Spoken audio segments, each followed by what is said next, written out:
Good morning, everyone. No, your ears do not deceive you. It is Kristin Bentz in for Mike Broomhead today. And happy Friday. I just kind of want to cruise into this weekend and hopefully cooler weather. I don't know about you guys, but I've kind of had it.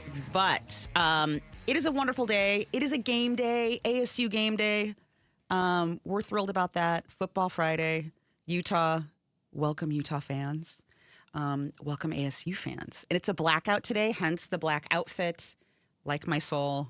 But I'm here for my Sun Devils, as always. And I'm so glad you're listening, and I'm so glad you're here. Okay, so actually, Jamie just gave me a great little intro on inflation prices. So CPI data has been coming out, core CPI data. Sometimes we like to do a little education on the show when I'm here, a little economics and a little entertainment, a little politics. So I want to talk about the economy is what I usually lead in with because that's kind of my strong suit. And I think in an election year, it's one of the most, if not the most important issue out there, next to immigration. And when you are filling up your car, when you are checking out at the grocery store or you're doing self-checkout, that's how you really feel the pain. When you get that check, you get that bill, when you're out for dinner and you see exactly how much you're paying, it's still not great. And I don't think that consumers are really feeling at ease yet. And so Michigan has consumer sentiment that comes out. And it just came out this morning, and it was really interesting. It was extremely low. And so you have consumer spending, which consumers are still out there spending money because they have to, because of inflation, because things are costing more. But yet the way consumers are feeling is extremely markedly dropped. And if you look around out there, how can you blame them? So when you look at companies like Walmart, like Amazon, that are starting their deal days in October, that begs the questions. And to me, an economy watcher, if you will, that means that the consumer really isn't doing well. Because what they're trying to do is pull those dollars forward before holiday and catch those dollars because they know that you're broke, and they know if they keep waiting on these promotions, you're not going to be able to afford, as Mike would say, the G.I. Joe with the Kung Fu grip by Christmas time.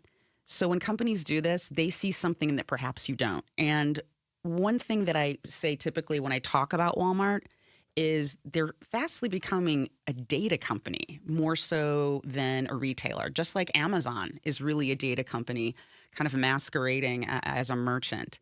And they get such impressive real-time data on their consumers, how they're buying close to need. Are they exhausting their SNAP benefits by a certain time? Are they, cashing in their paychecks early?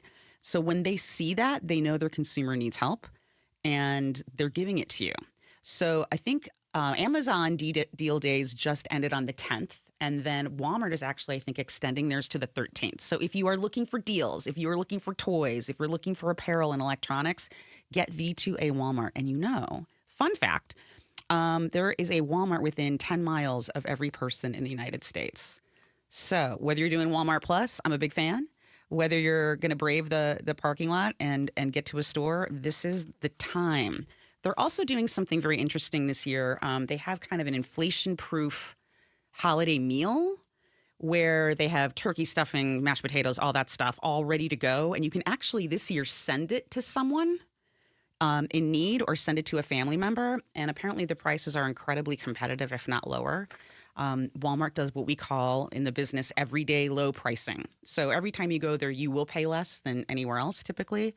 Usually has the best deals, even if you were a Costco shopper. Typically, I think Walmart has the best deals. So the consumer is hurting. And then at the same time, we have consumer credit is at epic levels. And also, delinquencies are hitting. So you have all these conflicting data points. So jobs numbers were a little bit higher last month, but where were they really coming from? Typically, all the jobs that are creating right now, they're part-time jobs because people have to have a second and third job to fulfill the one they have right now that's not paying the bills. So when you see those jobs numbers, they're not exactly looking at a strong economy. In fact, a lot of my friends in Wall Street, a lot of my friends in tech right now are suffering massive layoffs. So we're in Q4. Most companies have gotten their budget. And if you are, out there working in the trenches. You probably went through this with your company. If you didn't have to create your own budget, they're creating theirs. And so they're doing headcount and seeing how things are going and, how long they can sustain the staff that they have. So it's a little bit scary out there. Things are starting to break a little bit. But what I find interesting is, all we cared about were rate cuts. Yes, the Fed's going to cut. Things are going to get better. But these inflation numbers that came out this week are higher. So that begs the question, is that really going to move the economy? Is that really going to help the consumer? I don't know. And if you're talking about consumer debt and consumer credit, so Julie gave me an interesting statistic. I think it was like 46% of consumers are still paying off last year's holiday. So we kind of have a consumer credit hangover in this country right now. And the thing that's interesting, so how are we financing this? How are we financing the holidays? How are we financing all these purchases? The answer usually is buy now, pay later. And so Jim Sharp and I earlier were laughing about layaway. So when I was growing up, layaway was a dirty little secret. You never talked about it. How dare you? And now we have a term called buy now, pay later. And that's totally fine. So companies like Affirm, if you want to pay over time, that's been a great vehicle, especially for Gen Z. They love buy now, pay later. But one thing that folks don't understand about buy now, pay later is they don't report to credit agencies. So if you're defaulting on a purchase that you made and just quit paying on it, they don't report. So I think there's a little underlying gurgle in this economy that is very frightening. I don't think people really know the level of consumer debt that's out there because they're just measuring it via consumer credit cards or what we call revolving credit, revolving debt.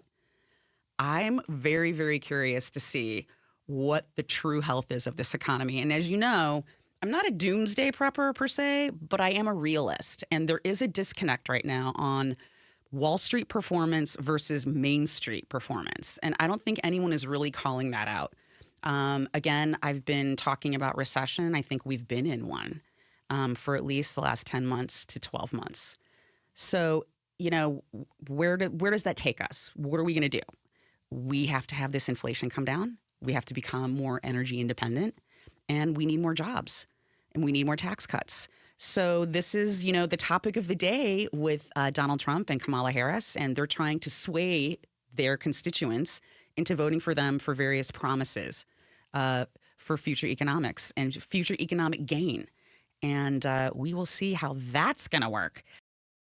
Thanks for watching the Mike Broomhead Show. Catch up on Amazing Arizonans, a KTAR News podcast, and click the button in the middle to subscribe.